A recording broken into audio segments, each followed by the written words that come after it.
pilón tibial a cargo del doctor Gabriel Santiago Rubio. El doctor Gabriel Santiago es médico especialista en ortopedia y traumatología de la Universidad de Cartagena. Es cirujano de pie y tobillo del Instituto de Enfermedades Osteoarticulares del Centro Médico Imbanaco. Es ortopedista y traumatólogo del Hospital Universitario del Caribe, Hospital Naval de Cartagena y Clínica Medihealth. Es docente universitario de pregrado y de posgrado de la Universidad de Cartagena. Doctor Gabriel Santiago, buenas noches y muchas gracias por su participación. Buenas noches para todos, docentes, amigos, colegas, estudiantes, residentes. Aprovecho para saludar a aquellas personas con las que quizás no he tenido la fortuna de compartir o de conocerme. Afortunadamente sé que estos eventos académicos nocturnos cada vez se hacen más concurridos y eso nos genera bastante gratitud.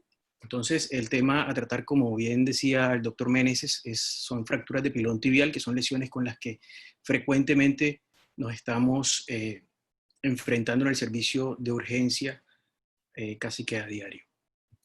Las fracturas de pilón tibial son fracturas complejas, habitualmente inestables, son, por decirlo de alguna manera, el patito feo de las fracturas del tobillo, son técnicamente desafiantes, frecuentemente están asociadas a un grado variable de lesiones de los tejidos blandos, incluso un 25% de ellas suelen ser abiertas. Esta combinación de factores hace que los resultados funcionales y clínicos de este tipo de fracturas suelan no ser tan buenos.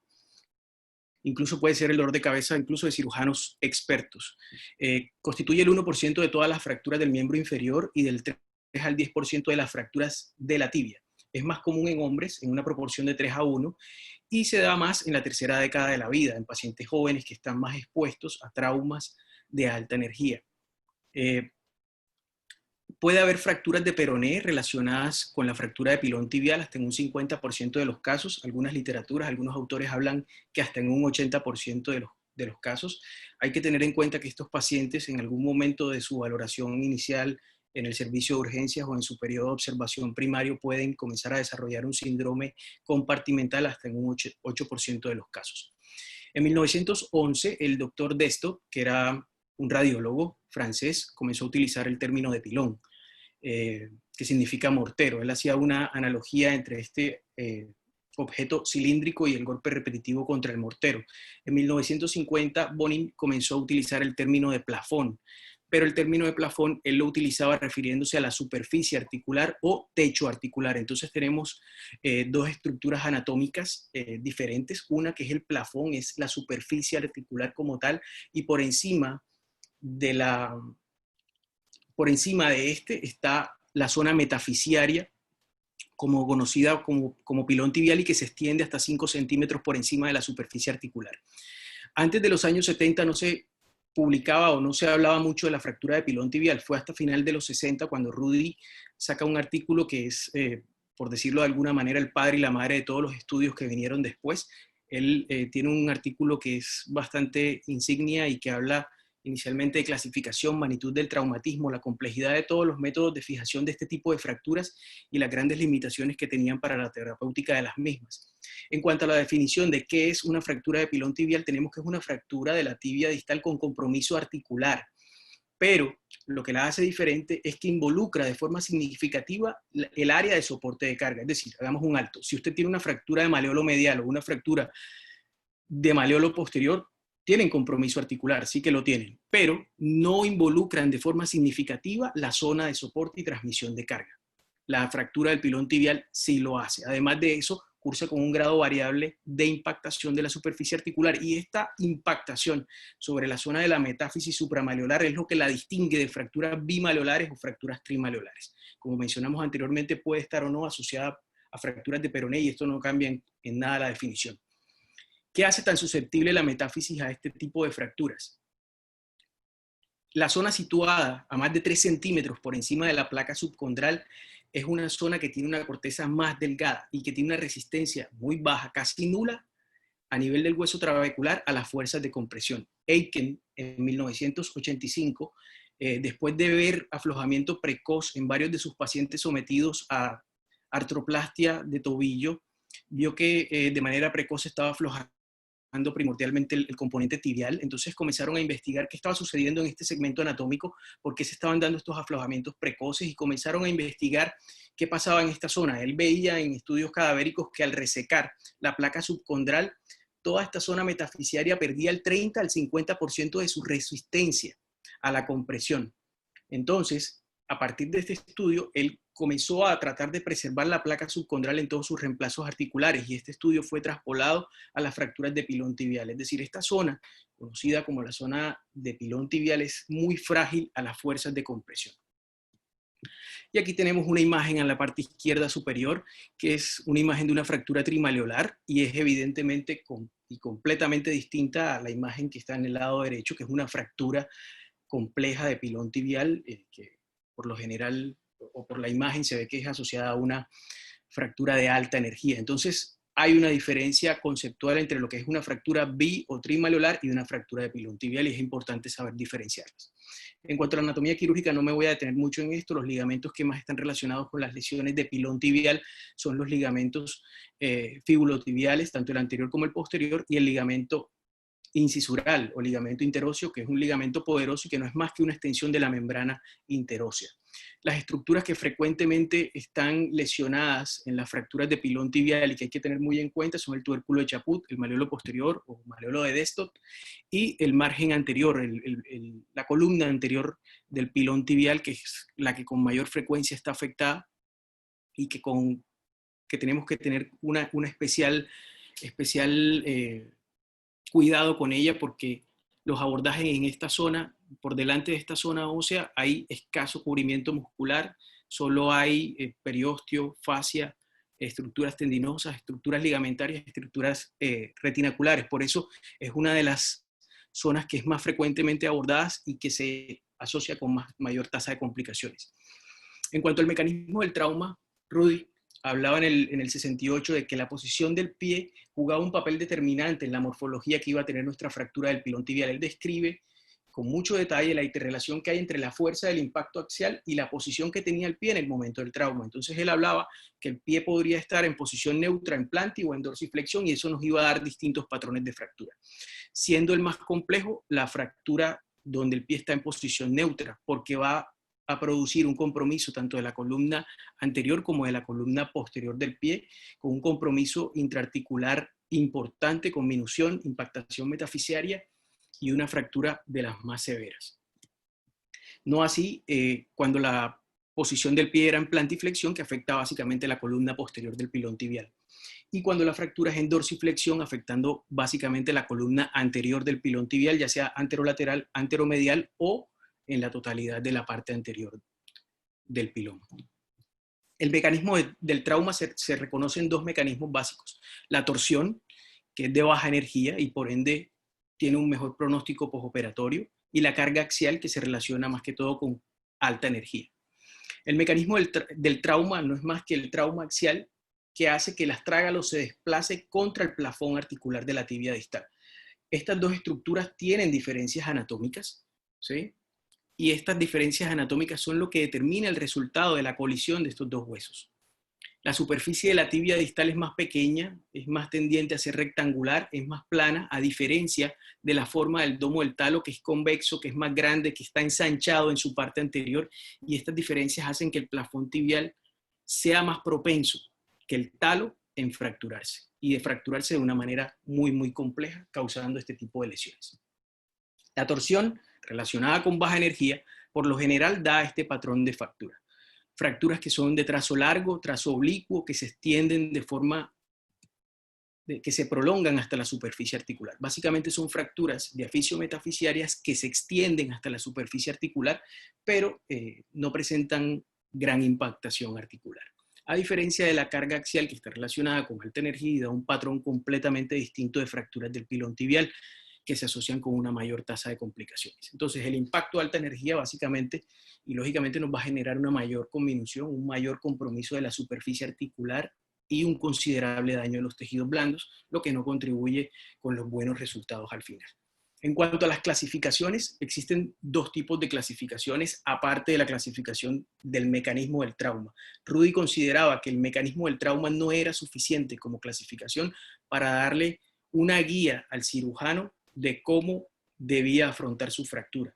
Él ideó una clasificación radiológica y la idea de esta clasificación era que nos diera pronóstico, que nos diera manejo, que nos diera estrategias de manejo y que nos diera un esquema de cómo afrontar nuestra fractura y de paso que sirviera con fines de investigación, que fuera reproducible. Entonces, para hacer las clasificaciones radiológicas, básicamente usted debe contar con 3 proyecciones de tobillo, que son la AP, la lateral y la mortaja.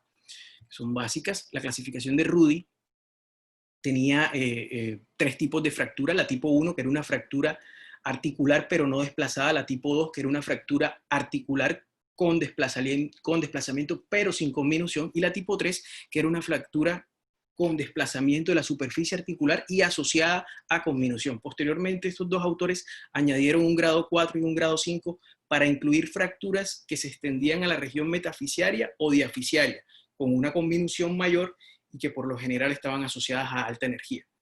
Pero estudios recientes han hablado de qué tan reproducible para los estudios es la clasificación de Rudy. Y se habla de que sobre todo entre el grado 2 y el grado 3, entre el grado 2 y el grado 3 hay una baja reproducibilidad entre interobservadora. Entonces, por eso en la actualidad no se considera una clasificación tan versátil para ser utilizada con fines investigativos. Por otro lado, la clasificación con la que más estamos familiarizados y relacionados en la actualidad y la que más se está utilizando con fines investigativos y de publicaciones es la clasificación AO, con la que estamos familiarizados la mayoría de nosotros, y es tipo A extraarticulares, tipo B parcialmente articulares y las tipo C, que son las fracturas más complejas y con mayor conminución. La ventaja de esta clasificación es que nos permite conocer la morfología de la fractura de una manera mucho más minuciosa y conocer de una manera más estrecha los grados de conminución de cada tipo de fractura. Conocemos en la actualidad las ventajas que tiene la tomografía para ayudarnos en la toma de decisiones terapéuticas de estos pacientes, pero anteriormente no era tan así. En 1996, Tornetta y colaboradores hacen una publicación que también tuvo un alto impacto para los estudios subsiguientes, donde hablan que el TAC nos sirve para valorar el grado de conminución, las lesiones que aún no han sido detectadas, especialmente las fracturas del talo y del calcáneo, o fracturas incisurales que no se han visualizado de una forma adecuada en una radiografía, para hacernos una idea de la magnitud del impacto. Y lo más importante que ellos hablaban en su publicación era que el TAC y el corte axial básicamente nos permite conocer la línea principal de la fractura y además de eso establecer si existen o no trazos secundarios, y esto nos ayuda a planificar técnicamente nuestra técnica quirúrgica de una manera más pertinente. Tornetta publica una serie de 22 fracturas de pilón tibial y él hace TAC después de una reducción cerrada y fijación externa temporal, y él publica que su estrategia operativa varió en el 64% de los casos después de haber hecho esta reducción cerrada y fijación temporal con fijación externa. Entonces, él habla de que el TAC indudablemente es muy ventajoso para orientarnos con respecto a este tipo de pacientes. Más adelante, en el 2005, Toblis y colaboradores publican una serie mucho más grande de 126 pacientes de pilón tibial, y él propone una nueva clasificación basada en tomografía. Y básicamente divide las fracturas de pilón tibial en 2 familias, las de trazo sagital y las de trazo coronal. Y esas 2 familias iban a subdividirse para dar casi que 10 tipos de fracturas. Entonces, ¿qué hacía que una fractura se decantara hacia una familia o hacia la otra? 3 factores: el grado de energía, la posición en la que estaba el tobillo en el momento del trauma y la edad del paciente. Entonces, las de trazo sagital suelen ser fracturas asociadas a un trauma de alta energía, con una posición del tobillo en varo, y suelen verse con mayor frecuencia en pacientes jóvenes. No así las fracturas de trazo coronal, que son con un mecanismo de baja energía, donde el tobillo tuvo una angulación en valgo y que suelen verse en pacientes de una mayor edad. Más adelante, en el 2017, un poco más reciente, el doctor Leonetti hace una modificación de esta clasificación y divide las fracturas en 4 tipos. Las tipo 1, que son fracturas in situ, ya sea intraarticular o extraarticular. Y las tipo 2, 3 y 4, dependiendo del número de fragmentos. La tipo 2 con 2 fragmentos, la tipo 3 con 3 fragmentos y la tipo 4 con 4. Estos tipos 2, 3 y 4 tienen una letra al lado, sagital, que es la S, y frontal, que es la F, frontal o coronal. Entonces depende del trazo principal de la fractura, así la iban a denominar. En el tipo 4 ellos hacen una subdivisión con respecto a la conminución y la ubican ya sea anterior, lateral, posterior o medial. Y también incluyen en este grado 4 las fracturas tipo die punch. Pero este montón de clasificaciones, ¿de qué nos sirve? ¿De qué nos sirve aprendernos de memoria todo este tipo de clasificaciones si en el momento en que valoramos nuestro paciente en el servicio de urgencia o que lo vamos a intervenir, quizás no recordamos este tipo de clasificaciones? Básicamente, lo que nos debe dejar ese tipo de clasificaciones son conocer a qué nos estamos enfrentando y saber por dónde, valga el término coloquial, por dónde nos vamos a meter, tener el timing, saber en qué momento vamos a atacar y por dónde lo vamos a hacer. Entonces, debe darnos una estrategia de manejo, básicamente, y pronóstico, para saber informar a nuestros pacientes de cuál es el pronóstico de su lesión. Ellos publican estos resultados. Esto es una fractura de un trazo sagital abordado por medial, vemos la reducción. Aquí publican un trazo coronal abordado por doble vía, tanto medial como posterior, y publican esta de una lesión tipo die punch. ¿Ya? Hablaban en que el pilón tibial es un radio distal, pues, al revés. ¿Sí? Entonces, en cuanto al tratamiento, el tratamiento ha tenido una evolución durante el tiempo. Hay cosas claves que debemos tener pendiente en el manejo de este tipo de pacientes. Si se supone que la mayoría de fracturas de pilón tibial están asociadas a una alta energía, muchos de estos pacientes llegan inestables y deben ser atendidos según el protocolo de ATLS. Identificar si hay lesiones que estén poniendo en riesgo de manera potencial la vida del paciente, y si no las hay, ahí sí enfocarnos en la extremidad inferior, valorando qué tipo de lesión de tejidos blandos tiene, si la tiene, cuál es el estado neurovascular del miembro inferior, hacer una analgesia adecuada, tomar las radiografías pertinentes y hacer la reducción cerrada y hacer la inmovilización. Contextualizarnos dependiendo de donde estemos trabajando y con lo que estemos contando, hay que hacer la reducción cerrada y hay que inmovilizar, sea con férula, sea con tracción calcánea o sea con fijación externa, y todo dependiendo del grado de lesión de tejidos blandos. Entonces, tanto el estado neurovascular como las imágenes deben ser repetidas después de la reducción. Lesiones asociadas, hay que evaluar. Mi lesión es cerrada, mi lesión es abierta. Si yo tengo una lesión abierta, debo manejarlo según el protocolo de fracturas abiertas. Debo contar con un equipo integral, básicamente pensar en la cobertura temprana de estas fracturas abiertas, hacer un debridamiento exhaustivo las veces que sea necesario. Hay que descartar lesiones asociadas a nivel del calcáneo o columna. Hay que ver si nuestra lesión de tejidos blandos hace parte de un degloving o un aplastamiento.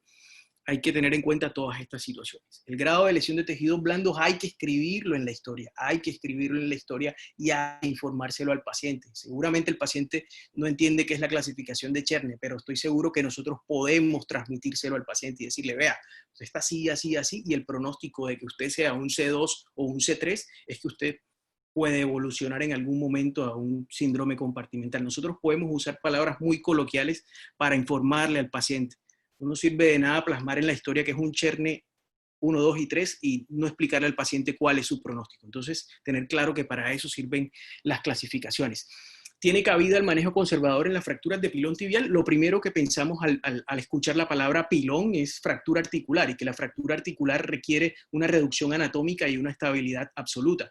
Pero hay pacientes que son pobres candidatos quirúrgicos, que tienen múltiples comorbilidades, que quizás tienen un muy mal estado de los tejidos blandos, que tienen cambios tróficos en la piel, que son pacientes poco colaboradores, que no van a soportar un manejo por etapas o que uno le restrinja el apoyo por un tiempo prolongado, etc. Este tipo de pacientes es a los que se limita el manejo conservador, o fracturas que sean del pilón tibial y que estén completamente in situ. La reducción cerrada tenemos que tener en cuenta que tiene resultados buenos en el 43 al 50% de los casos. Por eso, la reducción cerrada es parte importante del manejo por etapas y se hace como manejo inicial del trauma. La reducción preliminar de los fragmentos nos va a dar una mejor morfología y una mejor organización, y nos va a ayudar a planear técnicamente mejor nuestro procedimiento. Como mencionaba anteriormente, el manejo de las fracturas del pilón tibial ha tenido una evolución desde los años 60, donde se creía que la tracción era el manejo, hasta lo que es actualmente, que es el manejo por etapas. El manejo por etapas, que consiste en la reducción cerrada y la estabilización, idealmente con fijación externa si la tenemos, y un reposo para esperar que nuestros tejidos blandos mejoren, básicamente entre 7 y 10 días, y después del 10º día pensar en una reducción abierta y fijación interna definitiva retardada. En los años 50, como ya les dije, el manejo conservador, tracción, ellos se basaban en la cápsulo ligamentotaxis, de que los tejidos blandos que estaban adheridos a los fragmentos óseos mediante tracción iban a organizar los fragmentos, pero en fracturas multifragmentarias, complejas, conminutas, que no había muchos de esos huesos adheridos a tejido blando, este tipo de tracción no conseguía la reducción adecuada. Ellos hablaban de que después de un tiempo de tracción le daba movilización temprana al tobillo y que ese era el manejo. Con el tiempo las cosas fueron evolucionando y al principio de los 70 Rudy comienza a popularizar la reducción abierta y fijación interna, cada vez se hizo más aceptada. Él hizo una publicación donde recoge 82 pacientes y hace un seguimiento promedio de 50 meses. Y él habla que el 74% de sus pacientes no tenía dolor y publican que ellos desarrollaron una técnica que es reproducible y él establece 4 principios quirúrgicos que hasta el momento se siguen usando. En este momento, en el 69, Rudy abogaba más por la reducción inmediata, es decir, estas fracturas que llegaban al servicio de urgencia y que tenían entre 6 y 8 horas y que podían ser abordadas de forma inmediata, de forma quirúrgica, y tenían que cumplir estos 4 principios. Restaurar la longitud y el eje del peroné y de la tibia como primer paso. Luego la reconstrucción anatómica de la superficie articular distal de la tibia. 3, rellenar el defecto resultante de la impactación con autoinjerto. Y 4, soporte medial a la tibia con una placa para evitar la subsecuente deformidad en varo. Estos 4 principios se siguen usando en la actualidad, pero de forma distinta. Hoy en día se evita el manejo con reducción abierta y fijación interna inmediato, sobre todo por los pobres resultados que esto tuvo en los años entre 70 y 80. Entonces, hoy en día se manejan estos mismos principios, pero usted como cirujano debe manejar el momento. Usted debe manejar cuándo hace la reducción de peroné, usted debe manejar cuándo hace la reducción anatómica de su tibia y de su superficie articular, si necesita o no injerto óseo, si va a utilizar autoinjerto o injerto córtico-esponjoso, y si necesita o no el soporte medial. Entonces, cuando ellos hablan en su 4º principio de soporte medial, les traigo esta imagen porque es una fractura manejada por etapas. Ahí vemos en la imagen la tracción calcánea que tiene el paciente y ahí señalo con esa flechita amarilla el trazo vertical o un trazo sagital que tiene la columna medial de la tibia. Ese tipo de fracturas necesita una estabilización y ellos abogaban porque esa estabilización fuera con placas. En la actualidad uno puede hacer esta estabilización también con tornillos canulados, arandelas, pero uno debe estar muy seguro de qué tan estable quedó ese fragmento y qué tan buena fue la reducción del peroné para evitar deformidades residuales en varo. Más adelante, en los años 80, McFerran habla de, bueno, que es la reducción abierta y la fijación interna es la panacea. Él dice, el 40% de mis pacientes yo los tengo complicados y mis principales complicaciones son la dehiscencia de la herida, la infección profunda y están relacionadas con la reducción abierta y fijación interna. Entonces él dice, bueno, la reducción abierta y fijación interna inmediata no es tan buena. La clave del éxito está en una mejor apreciación de los tejidos blandos y su estado. Y él creía que la RAFI, es decir, la reducción abierta y fijación externa, estaba relacionada con una mayor nivel de complicaciones. Entonces, más adelante en el 2000, Watson, él habla, bueno, hay incongruencia entre los resultados clínicos de Rudy y de McFerran. Entonces, él lo que hace es no decir, bueno, de manera tajante la reducción abierta y fijación interna no, ni la fijación externa, o sea, él solo sugiere cambios en el protocolo quirúrgico. Y él dice, hombre, sí, es ideal hacer reducción abierta y fijación interna, pero eso depende de quién, del paciente, y todo debe ser individualizado. ¿Y quién me va a dar el tiempo de la cirugía? Indudablemente los tejidos blandos. La piel y los tejidos blandos tardan aproximadamente entre 10 y 14 días en mejorar. Usted debe procurar estabilizar su fractura bien alineada y fija. Esto nos va a permitir un tiempo suficiente para que el tejido blando se recupere. Esa fijación usted la puede hacer dependiendo de la experiencia del cirujano o las preferencias. Hay gente que solo puentea, hay gente que puentea y además se extiende hasta el medio pie. En lo personal, yo prefiero extenderme hasta el medio pie, fijo el primer metatarsiano y fijo el quinto metatarsiano para evitar la retracción del tendón de Aquiles y el equino.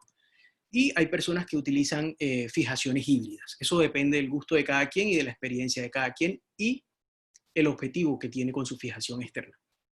Más recientemente, en el 2016, se publicó este estudio de fracturas tipo C, donde se compara reducción abierta y fijación interna primaria versus un protocolo por etapas en fracturas tipo C, que son las más complejas. El seguimiento fue bastante larguito, de 11 años, se tomaron 102 fracturas, la media de edad era de los pacientes de 42 años, el 72% de estos pacientes fueron sometidos a RAFI y casi que el 20% de estos pacientes fueron sometidos a manejos por etapa, primero fijación externa y luego fijación interna retardada.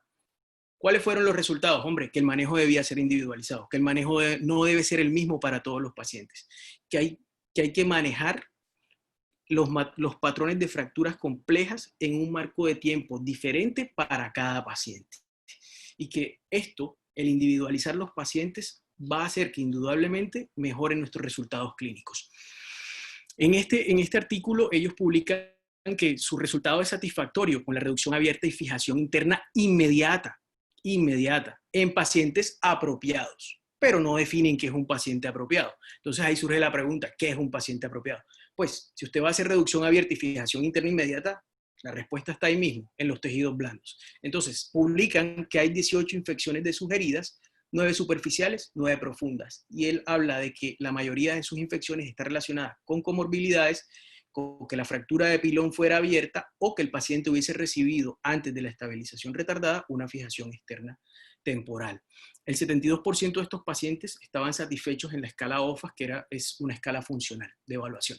Entonces, ¿quién es el paciente apropiado?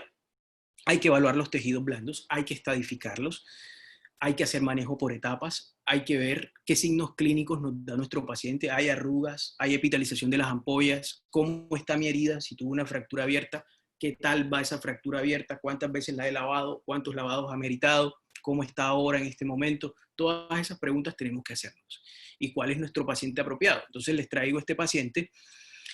Este paciente yo lo valoré en el postquirúrgico, es un paciente que le hicieron un abordaje anteromedial ampliado de parapilón tibial y a los días siguientes comenzó a hacer esta evolución en su herida. Si nos damos cuenta en la imagen donde está la flecha amarilla, vemos que sus fliptenas estaban epitelizadas. Él antes de la cirugía, el cirujano me dice, bueno, tenía signo de la arruga, las fliptenas estaban epitelizadas. Algo que como anecdótico que quiero que vean es el tipo de sutura que tiene, que es una sutura cruzada y continua.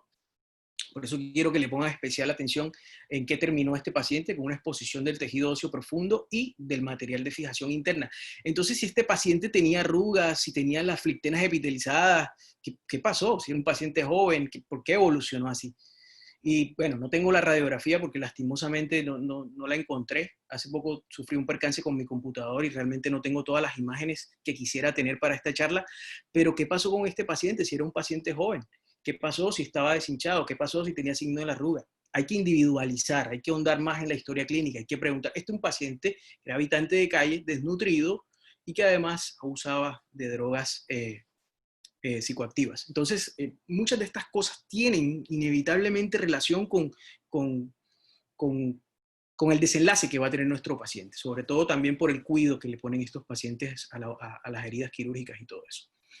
Bueno, si ya usted hizo un manejo por etapas, si cuando llegó el paciente de urgencia usted lo redujo, usted lo inmovilizó, sus tejidos blandos han mejorado y usted está dispuesto a hacer el manejo con fijación interna definitivo, hay varias cosas que debe preparar y tener listas o tenerlas planeadas en su mente antes de poner el bisturí en la piel.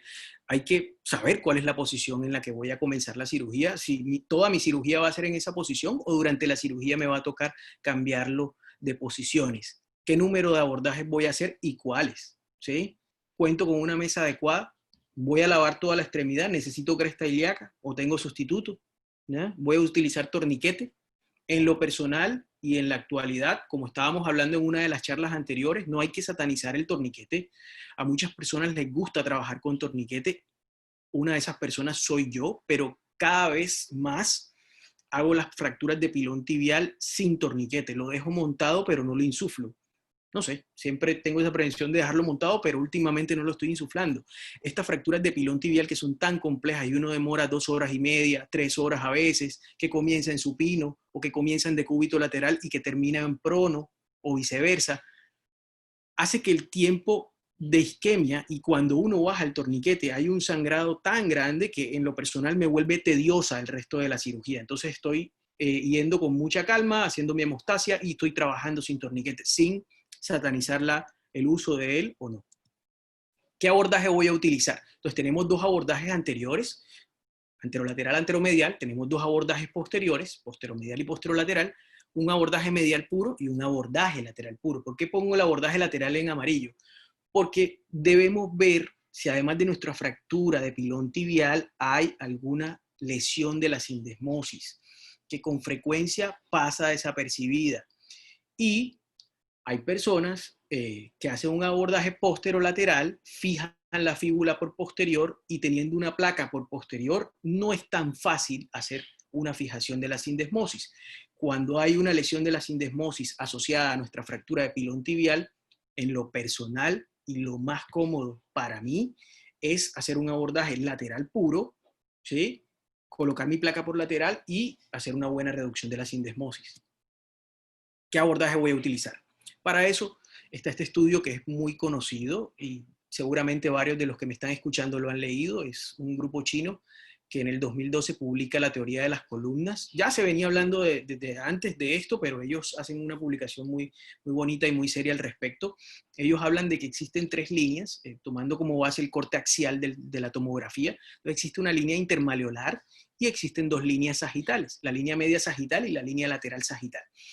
Y ellos hablan de que siguiendo estos preceptos de las 4 columnas, hacen una serie de casos de 110 casos, el seguimiento no fue muy largo, fue a 7 meses, pero ellos hablan de que casi que en el 85% de sus pacientes tuvieron buenos a excelentes resultados afrontando el paciente por la columna que tenía afectada, la columna o las columnas que tenía afectada. Entonces, si nosotros tenemos un objetivo claro, si queremos salir triunfantes de este tipo de lesiones, nosotros no podemos olvidar nunca nuestros principios. Para mí, los principios en ortopedia son como lo que nos enseña mamá en la casa, los principios cuando se comienzan a violar, cuando uno comienza a olvidar los principios, las cosas pueden no terminar tan bien. Entonces, recordar que el tratamiento de las fracturas articulares es común, siempre, para toda fractura articular, nuestro objetivo es la reducción anatómica y la estabilidad absoluta en medida que se pueda. Claro que hay unas fracturas de pilón tibial que son tan conminutas y tan pedacitos que, bueno, no logramos una reducción, quizá no la más completamente anatómica y no una estabilidad absoluta, pero casi que en el 100% de nuestras fracturas eso es lo que debemos intentar, una reducción anatómica y una estabilidad absoluta. No así en la metáfisis, y va a depender de que si usted en la metáfisis tiene un trazo simple, donde usted logra alcanzar una estabilidad absoluta y una reducción anatómica, perfecto. Pero si usted tiene la metáfisis y la unión diafisio-metafisiaria muy conminuta, muy multifragmentaria, usted puede hacer una estabilización relativa. Lo importante al fijar la metáfisis a la diáfisis es que usted esté controlando la longitud y la rotación. Esos son los principios que no se nos deben olvidar.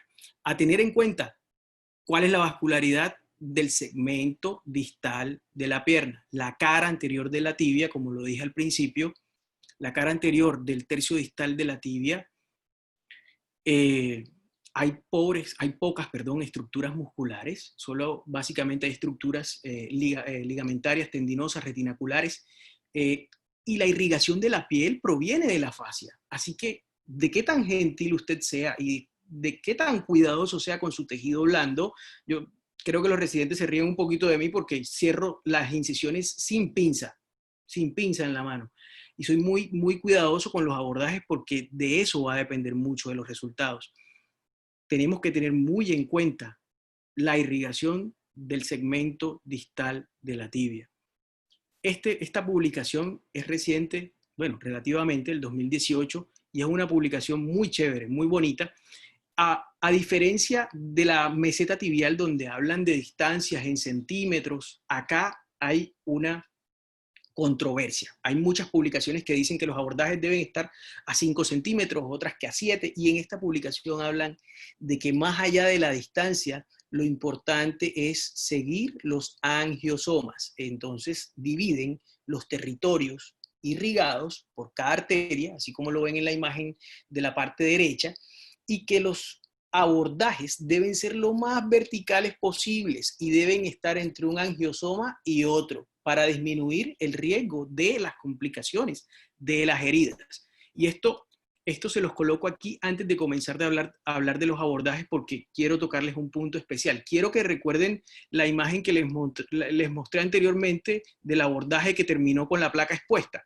Ese abordaje anteromedial ampliado, que comienza siendo un abordaje vertical y que al llegar a la articulación, el cirujano se angula 105 grados hacia medial, se mete de un angiosoma a otro, y es el abordaje que con mayor frecuencia uno ve complicaciones, para que lo tengan en cuenta. El abordaje anterolateral es un abordaje, así como lo ven descrito ahí en las imágenes. El punto más importante es que el nervio peroneo superficial está inmediatamente por debajo de la piel y hay que identificarlo, hay que separarlo de manera gentil.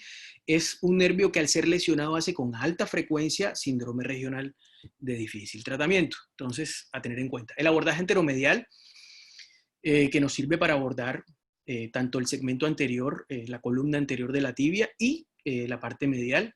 Si queremos colocar una placa por medial, habitualmente es donde se usa este abordaje del que les estoy hablando. Y hay que ser muy cuidadoso con este abordaje anteromedial ampliado, porque, como les expliqué anteriormente, se mete de un angiosoma al otro y pierde el precepto un poco de la verticalidad del abordaje. El abordaje posterolateral, como ustedes ya saben, se hace entre el borde posterior de la tibia y el Aquiles, a mitad de camino, teniendo en cuenta el nervio safeno. Este abordaje posterolateral tiene la ventaja de que nos sirve para afrontar fracturas de la columna posterolateral del pilón tibial, y si tenemos un trazo oblicuo cizallante hacia posterior del peroné, también podemos fijarlo por esta vía. El abordaje posteromedial es de los abordajes que pues comúnmente más miedito le da a la gente. Hay que ser muy cuidadoso. Yo pienso que debemos perderle el miedo. Mientras estemos bien familiarizados con la anatomía, debemos perderle el miedo. Hay gente que no fija los fragmentos posteromediales por no hacer el abordaje posteromedial. Entonces, es una cosa que no es entendible. Hay gente que ve el fragmento posteromedial y bueno, yo respeto mucho a la gente que pretende hacer una reducción con tornillos desde anterior hacia posterior. En lo personal, yo prefiero hacer reducciones directas. Recordemos que los tornillos, los pines, las placas, los clavos no hacen reducciones. Si usted va a poner el tornillo de anterior a posterior o de posterior a anterior, ya esa es su decisión. Lo que debe tener claro es que antes de poner lo que sea que vaya a poner, usted debe tener su fractura reducida. Si su fractura no está reducida, el tornillo no le va a hacer la reducción. Entonces, este abordaje hay que familiarizarse con él, entre el tendón tibial posterior y el paquete, o entre el flexor digitorum longus, o flexor común de los dedos, y el paquete. Es un abordaje muy bonito. Ahí está con la pinza seleccionado el paquete neurovascular y al ladito está el tendón tibial posterior. Entonces hay que familiarizarse con ese abordaje porque se utiliza con alta frecuencia. Los abordajes mínimamente invasivos, claro que tienen un muy buen uso. Sobre todo, valga el término que voy a utilizar, que es bastante coloquial, cuando no tenemos una articulación que esté muy desarmada. Tenemos una articulación que, como dicen por ahí, aguanta reducirla de manera percutánea, podemos lograr nuestra reducción anatómica, podemos organizar nuestra articulación, porque lo importante es la articulación, y luego ahí si usted hace y desliza la placa. Recordemos que MIPO no es incisión pequeña, sino otra cosa. Mínimo daño a los tejidos blandos, y sea MIPO o no sea MIPO, usted tiene que conseguir la reducción de la superficie articular. ¿Cuál es el mejor momento para fijar el peroné? Es una pregunta bien frecuente, y toda la literatura que hay de pilón tibial se habla de lo mismo. Inmediato versus hacerlo en 7 o 10 días después, o hacerlo, hay autores que dicen, no fijo el peroné primero, ni antes de hacer el plafón, porque después cuando voy a reducir el pilón tibial, me estorba la placa que tengo puesta en el peroné.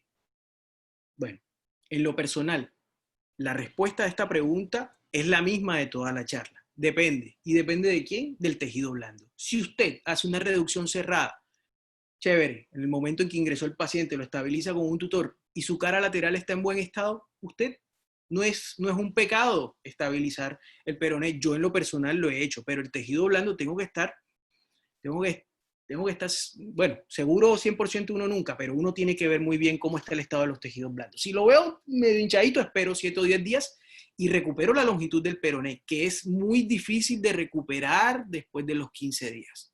Se pone a pelear uno con el peroné y a veces incluso hasta lo fractura en la reducción más de lo que ya está. Entonces, tejido blando y ver si hay o no lesión sin desmal, como les expliqué anteriormente.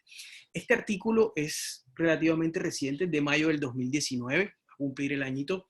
Es precisamente de lo que les estoy hablando. Si notan la imagen de este paciente, más adelante les voy a mostrar las radiografías. Es un paciente que está manejado por etapas, como se está haciendo actualmente, reducción cerrada, fijación externa, y de forma inmediata hacen el abordaje del peroné y lo estabilizan.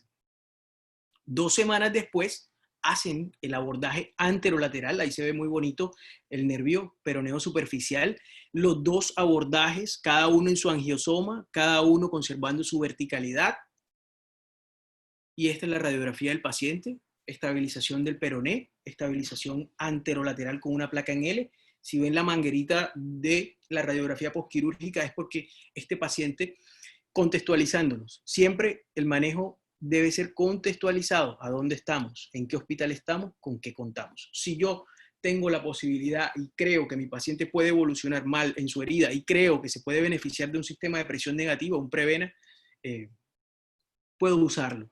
No, hay gente que está a favor, hay gente que dice que no es necesario, puedo usarlo. Yo lo he usado en varios de mis pacientes, sobre todo de fracturas de calcáneo, y me ha ido muy, muy bien. Hacen incluso en este artículo, que es muy chévere, de cómo usted debe suturar sus abordajes. Y uno dice, no, pues si ya yo soy ortopedista, ¿qué me van a enseñar a suturar? No, complicaciones de la herida, un montón, todas las que ustedes deseen. Entonces, hasta encerrar la herida uno debe ser muy, muy cuidadoso. Y lo que se sugiere son puntos simples separados. Hacer artrodesis primaria es una herejía, es como lo quedan mirando a uno si uno hace una artrodesis primaria en un pilón tibial. No hay una indicación definitiva que te diga, tú debes artrodesarlo. Claro que es la última opción, claro que es lo último en lo que nosotros debemos pensar, pero también la experiencia, pues yo tengo, pues, ¿qué? 6 años haciendo pie y tobillo, que es relativamente poco comparado con la mayoría de las personas que me están escuchando, pero sí he visto fracturas de pilón tibial que desde que las veo digo, eso está para fijarlo de forma primaria. Hay que tomar la decisión, se necesita uno de pasar, tragar y decir, lo voy a artrodesar enseguida. Por pacientes con fracturas grado C3 o pacientes con fracturas con su tomografía clasificadas como 4, con alto grado de conminución, escalonamiento, die punch, destrucción metafisiaria, alta conminución, pacientes que en un casi 90% van a progresar a una artrosis postraumática y que van a tener una pobre calidad de vida, con dolor, cojera, molestia permanente, abuso de AINES. Ahí está la respuesta. ¿De qué tipo de pacientes nosotros debemos contemplar la idea de que requieran una artrodesis primaria? Decidí incluir esto porque he escuchado en varias de las charlas anteriores que han preguntado acerca de la artroscopia en fracturas articulares. El uso de la artroscopia en fracturas del pilón no está muy difundido en la literatura actual, pero sí hay publicaciones que hablan de que tiene beneficio para evacuar la hemartrosis, para la extracción de cuerpos libres, la visualización de la delaminación del domo del talo, que casi nunca se publica, casi nunca se dice, mira, este paciente, además de la fractura de pilón tibial, tenía una lesión osteocondral, tenía una delaminación del talo, casi nunca se describe. Y eso hay que describirlo, hay que ponerlo en la descripción quirúrgica porque eso va de la manito agarrado con el pronóstico del paciente y cuál va a ser el futuro de esa articulación. La visualización de la superficie articular mientras estoy haciendo la reducción, en lo personal, sí lo he hecho, pero no lo he hecho por portales artroscópicos, se llama entre comillas una artroscopia seca. se pone el lente y uno trata de verificar qué tan buena fue la reducción del plafón articular. Long, en este artículo que referencio aquí en el número 2, en el 2015, habla de que los pacientes sometidos a una artroscopia durante la reducción de fracturas de pilón tienen una menor tasa de artrofibrosis, quizás por la evacuación de los cuerpos libres articulares. Aquí en este cuadrito, sé que he hablado bastante, no quiero extenderme más. En este cuadrito hago como un resumen de todo lo que he hablado. Manejo quirúrgico por etapas es lo que está actualmente y las etapas las va a definir el tejido blando. El depende del pilón tibial es el tejido blando. Estabilización primaria con reducción cerrada, estabilización con lo que usted cuente, férula, tracción calcánea o punteo con fijación externa. Tomografía, conocer la morfología de su fractura, discriminar qué columnas están afectadas, dejar reposar la piel de su paciente tantos días como sea necesario, por lo menos, a pesar de que en la literatura está escrito que 7 a 10, que 10 a 14 días, hay pacientes con los que a mí me ha tocado esperar 18 y 20 días. Hay que esperar, hay que esperar. Si no, usted, la prisa lo va a llevar a manejar complicaciones con las que no se quiere enfrentar y el paciente va a terminar, la gran mayoría de las veces, en una artrodesis. Y la reducción y fijación interna tardía, siguiendo los 4 preceptos en los tiempos que usted como cirujano lo define. Conclusiones. Nunca es demasiada la insistencia. Los tejidos blandos son el depende. Cuando cualquiera de las preguntas que ustedes se estén imaginando ahora, los que me están escuchando, la respuesta es depende. Y la respuesta completa es depende de quién, de los tejidos blandos. Hay distintas variantes de lesión de los tejidos blandos, por eso los pacientes no todos pueden ser manejados de la misma manera. Emprender un tratamiento con tejidos blandos frágiles nos va a llevar a un pobre resultado clínico. La protección de los tejidos blandos es importantísima, por eso usted debe reducir a su paciente apenas llega. Ideal, y por lo menos mi preferencia en lo personal, yo lo hago con un delta extendido a medio pie, con mi tobillo en 90 grados, evitando así el equino o disminuyendo el riesgo del mismo. Tenemos que tener en cuenta que este gesto de reducción cerrada y estabilización nos hace óptimo el entorno para la recuperación de los tejidos blandos. Los tejidos blandos no se recuperan igual dentro de una férula, y creo que eso ya muchos de nosotros lo sabemos. Los principios de manejo son los mismos en cualquier fractura intraarticular. La rehabilitación debe ser precoz, la movilización debe ser precoz. Esto es un punto clave y nos va a dar lugar a mejores resultados clínicos. Tener en cuenta cuáles son las complicaciones más frecuentes de este tipo de fracturas, la no unión y la unión defectuosa, que están más relacionadas con la fijación externa, y la infección y la necrosis de piel, que están más relacionadas con la RAFI, con la reducción abierta y fijación interna. Entonces, sincronizar y elegir adecuadamente mis tiempos de forma individualizada va a mejorar mi resultado quirúrgico y va a mejorar mi resultado clínico. Gracias. De antemano, les comento que me hubiese gustado hacer la charla un poquito más dinámica. Hace poco me robaron mi computador y me quedé sin absolutamente nada. No tenía ni mis charlas, ni mis imágenes, ni mis videos, ni mis postquirúrgicos, absolutamente nada. Espero que la charla haya sido de su agrado y que les haya aportado un poquito a su práctica, a lo que hacen diariamente. En lo personal, yo siento que yo aprendo de cada uno de mis compañeros, de mis colegas, de mis amigos, incluso de mis residentes, todos los días. Y espero, bueno, que en esta charla hayan escuchado algo diferente y que a pesar de la magistralidad haya sido de su agrado. De los últimos, creo que alcancé no sé si tenemos tiempo, yo tengo 2 casitos aquí, no sé si desean verlos. Sé que he hablado bastante, pero no sé si quieran verlos. Fue los únicos casos que tenía en el teléfono y que alcancé a recuperar y los monté. Entonces, Gil.